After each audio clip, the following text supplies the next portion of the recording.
Hello. In this video, I want to go over the last two periodic trends of the unit, ionization energy and electron affinity.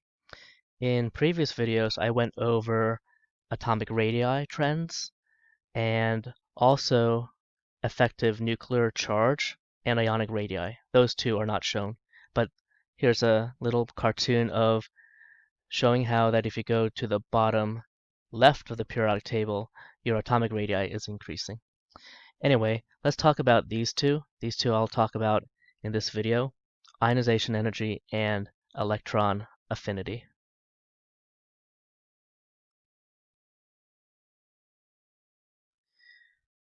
Okay, we're going to first tackle ionization energy, and let's give a very clear definition for that. We want to be clear about these definitions because energy can sometimes have a negative sign in front of it, and also we got to figure out, what does increasing energy mean? Does it mean that it's harder to ionize, or does it mean that it's easier to ionize? Well, ionization energy is the energy required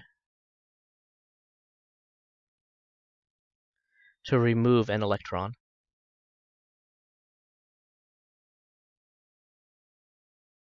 That's important because it's not the energy required to make an ion, it's specifically the energy required to make a cation, to make something that's positive,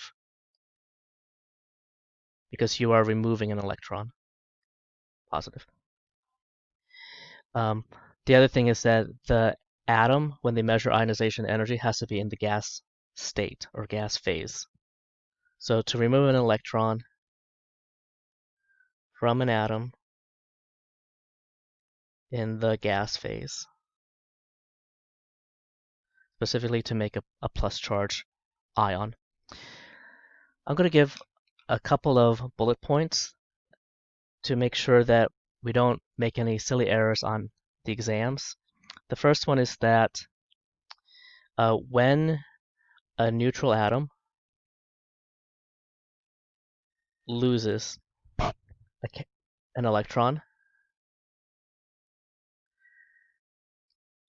the result is a cation, +1. Next bullet point is that in the textbook I use, ionization energy, and it's abbreviated like this, is always positive. Always positive. The other thing is, conceptually, what does a high ionization energy mean? What does a low ionization energy mean? And I'll put this in pink. It means that the harder it is to lose an electron,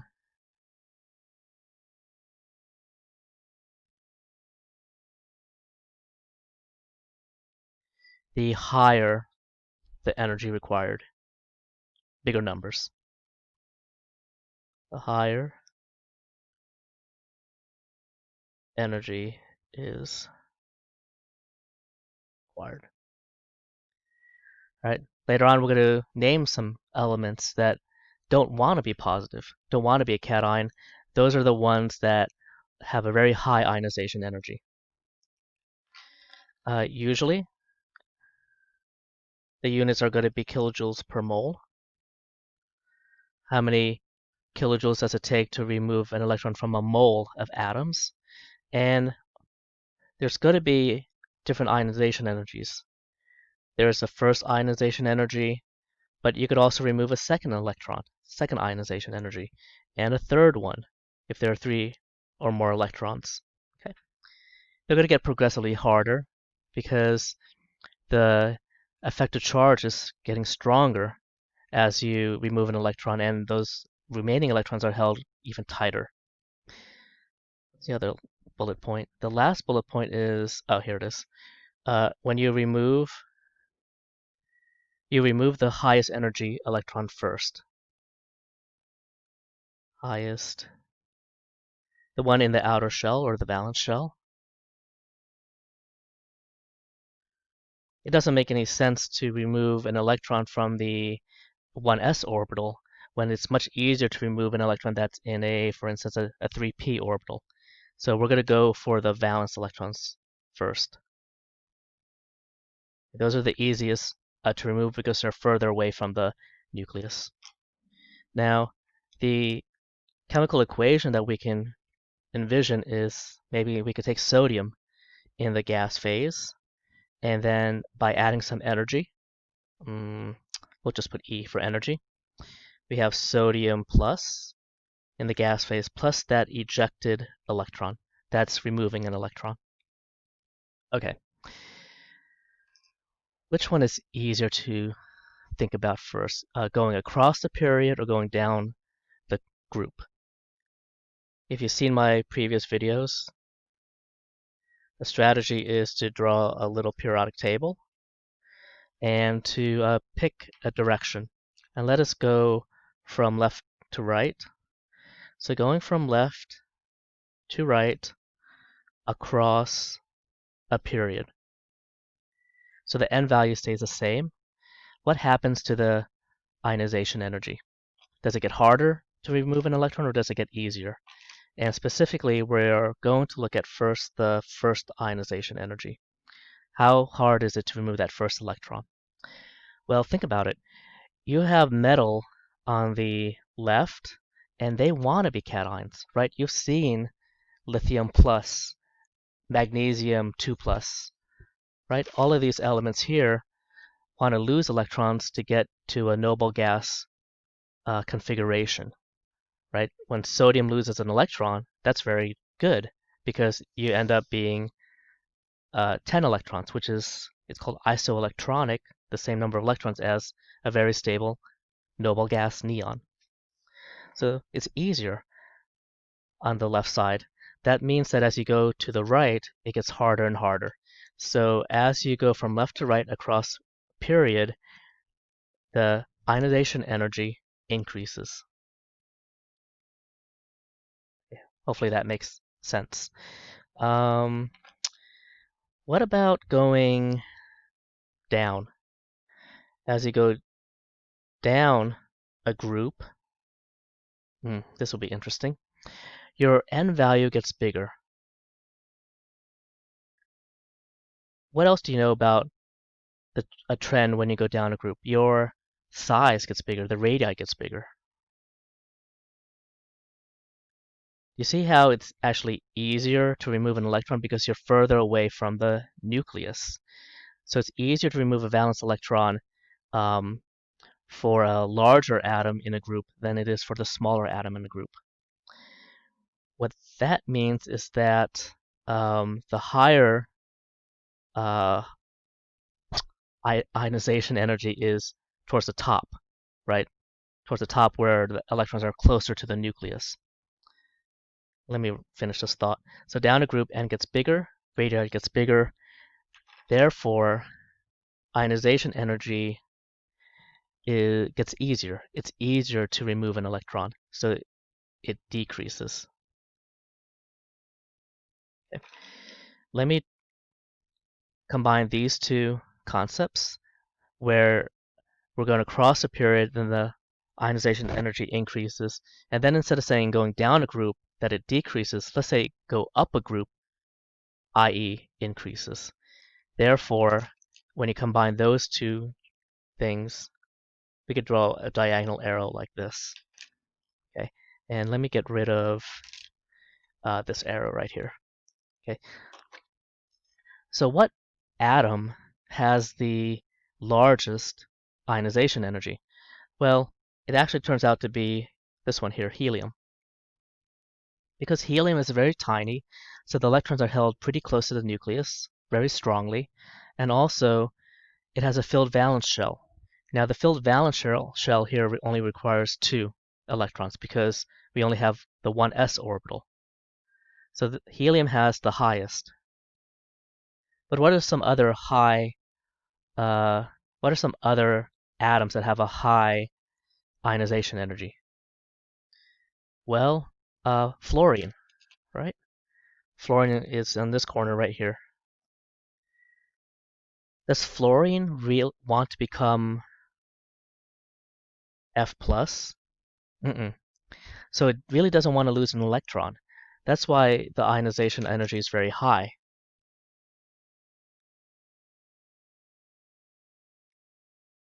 because it doesn't want to be F plus, frowny face. What does it want to be? It wants to be F minus. And we'll see that trend later when we have to add an electron. But right now, this is very hard to do.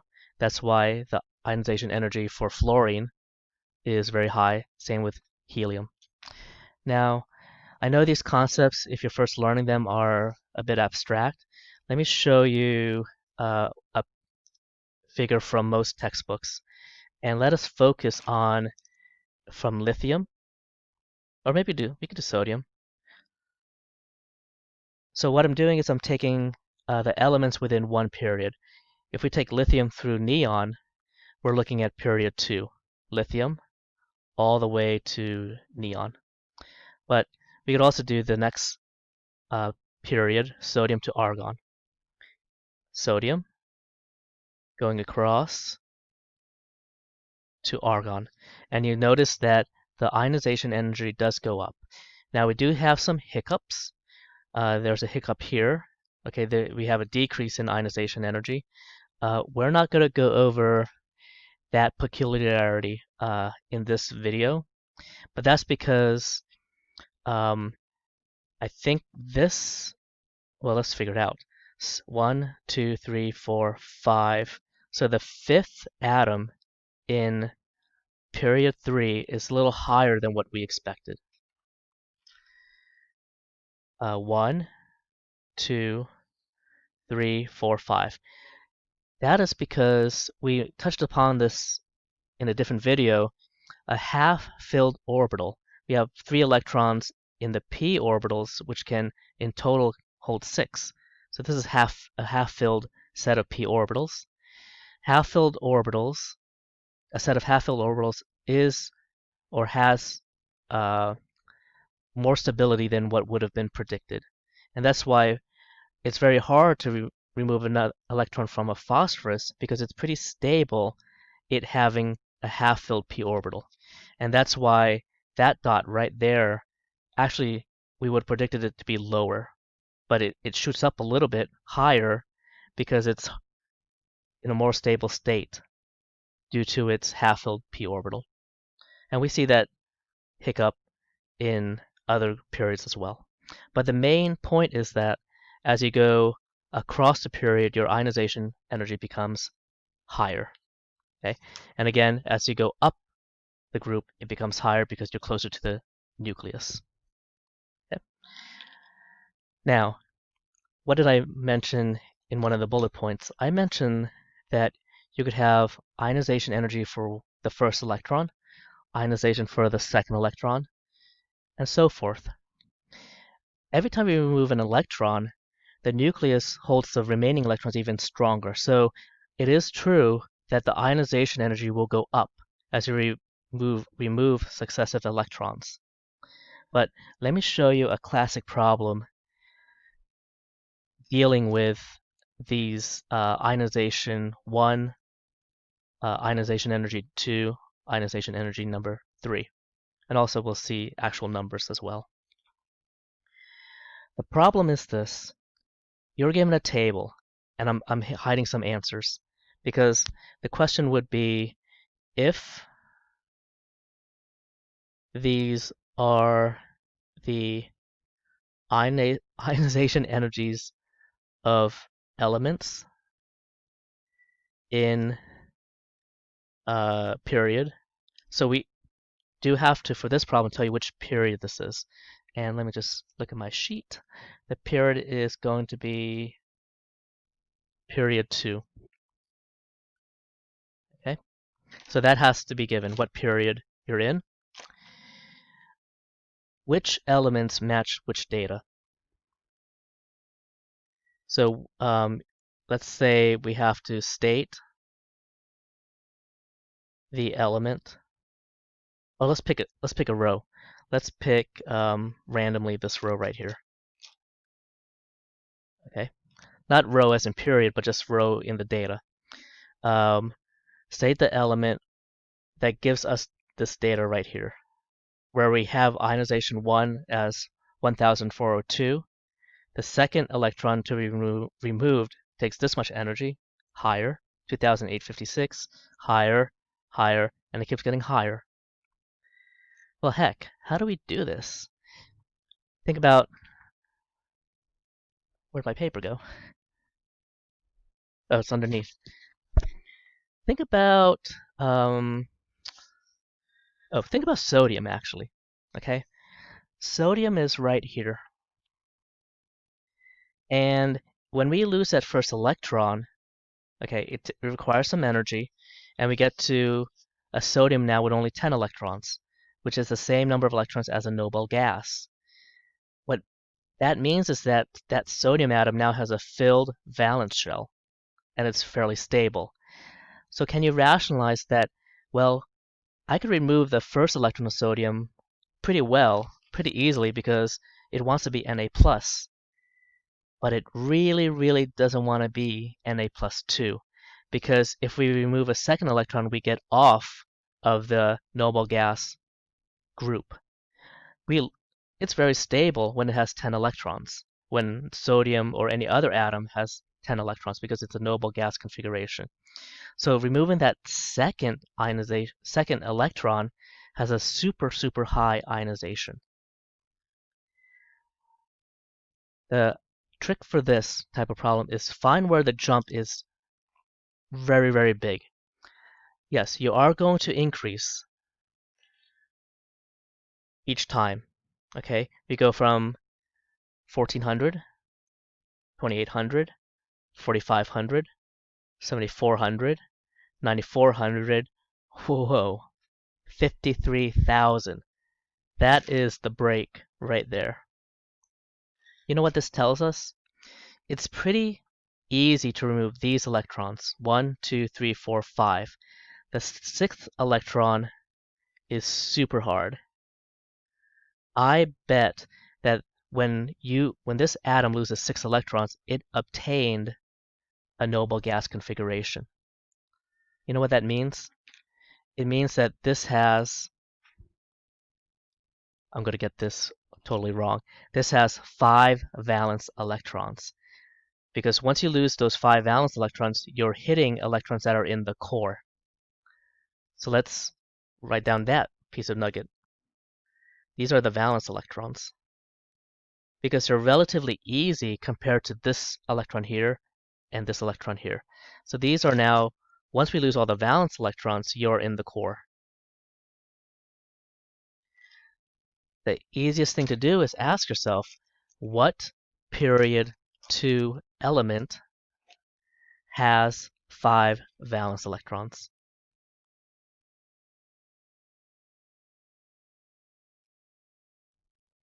Period 2 starts with lithium.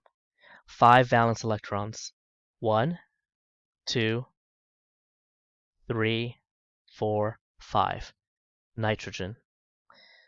That is our guess, that this row of data comes from nitrogen. How do we verify that? Nitrogen has 7 valence electrons. Oh, sorry, 5 valence electrons. 5 valence electrons, right? 2 of those electrons are actually in the core, right? The first electron and the second electron are in 2s orbitals. Nitrogen has 5 valence electrons. You know what? We shouldn't have to struggle with this. Why don't we just write the electron configuration?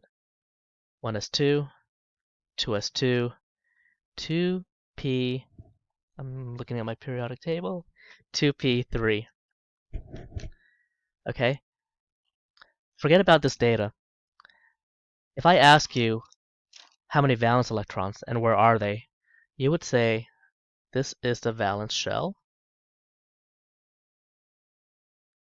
and there are 5 valence electrons. That corresponds to these electrons being removed. 1, 2, 3, 4, 5. Once we remove those 5 valence electrons, we are in a noble gas configuration, which is helium. We had 7 electrons and we removed 5 to get to 2. That's very stable. It doesn't want to lose another electron. And that's why this number is so high. So just count until you get to the break, and the numbers you have before the break, before the tremendous jump, that's how many valence electrons you have. Find the element that has that many valence electrons. That's why I have to tell you it's period 2, because if it was period 3, it would be phosphorus. If it was period 4, it would be arsenic. Arsenic has 5 valence electrons as well. These have 5 valence electrons. Okay, this is the answer, nitrogen. And once you remove those 5 valence electrons, those are core electrons. It's super hard to remove core electrons. So these two are core electrons. Okay, and you could do the same thing for any of these rows. If you want, go ahead and do this row. Ask what is the element? Question mark. Okay. The big jump is right here. Okay. Now this is a little bit easier because after the big jump for all of these rows, you only have 2 more electrons. But if this was period 3, you would have more data here, and you wouldn't be able to assume that these are the 1s electrons. Okay. If this was a higher period, like period 3 or 4. But find the break. What element in this case has 3 valence electrons? Okay. Last trend. That's ionization energy. Okay. And again, you will have problems that ask you about ionization energy 1, ionization energy 2, ionization energy 3, etc. In my opinion, the last trend is a little bit tricky, and I know different textbooks teach it differently. So that's one reason why it's tricky. There's a little bit of inconsistency.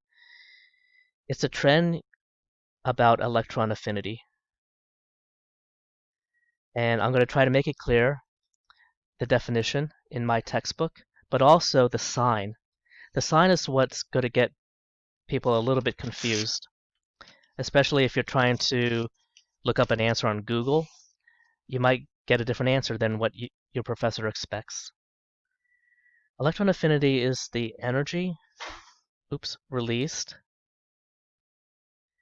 when an atom accepts an electron.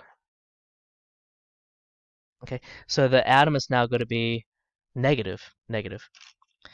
And let me put here now the trends, or at least a way to think about this, because we need to know what does it mean to have a high number for electron affinity or a low number.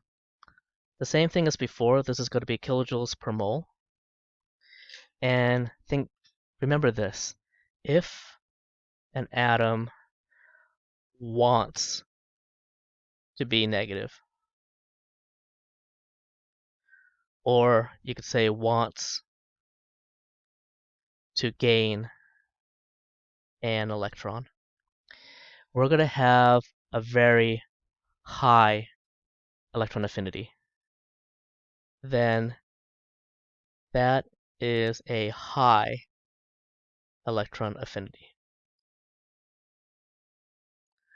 Okay, it's a little bit different than what we saw before. What we saw before was the energy required to make the cation. And if it's harder, then you can have a high ionization energy. Here it's a little different. It's the energy released. So if an atom really wants to be negative, when it gets that electron, it will release a lot of energy. It will relax a lot. And I will give you a reference, F. F wants to be F minus to attain what? To attain the noble gas configuration. What else? Under F is chlorine, right? Yep. Chlorine wants to be Cl minus. Okay, these are going to have high electron affinities, and again, maybe a figure will help solidify this in people's minds. Here is electron affinity. Here's fluorine. sorry, and here's chlorine. Okay, they are normally positive. What's interesting about this is that the noble gases are either negative or zero. Okay, let's not worry about that, but that makes sense. Noble gases don't want to gain any electrons, so these are going to have very low electron affinity. What is their affinity to have an electron? Now, the metals really don't want to add an electron. They want to get rid of an electron. Uh, they will still be positive, according to this textbook, but they'll be a lower number. Let me draw you, actually, let me show you, um, let me give you, sorry, let me give you the number. So this is, for an example, this is plus, we read it on the chart, 328 kilojoules per mole. Let's go to the opposite direction. Let's go to the bottom left, not all the way to francium, but let's go to cesium. Okay, it's a alkali metal in the first group 1A, down there. Okay. Well, it's far from the nucleus, so it really can't attract an electron very well. Plus, it's a metal that wants to become more positive, doesn't want to become negative. That means that this will have a low affinity. You could think of it as has a low affinity for an electron. So that number in comparison to 328 is plus 45.5 kilojoules per mole. Okay. Let me show you the cover slide because I do have a summary of also electron affinity on the tiny periodic table. See this? So, what has the most affinity to gain an electron? Fluorine in the northeast corner. Now, we're not going to include the halogens because halogens don't want to include an electron, don't want to gain an electron. Okay. And then down here would be cesium, which is really doesn't want to gain an electron. So its electron affinity number is, like I said, 45.5. You know, when you're studying these trends, what were the other ones? There was ionic radii, and there was effective nuclear charge that you could also add here. You could have those 5 little periodic tables with the arrows that point to the corner that gives you the the highest property, whether it be radii, ionization energy, or electron affinity. It's going to take some practice, and definitely doing textbook problems or your professor's problems will help solidify these ideas so you don't get them mixed up. It's very easy, right, to get the increasing and decreasing reversed if you're not careful.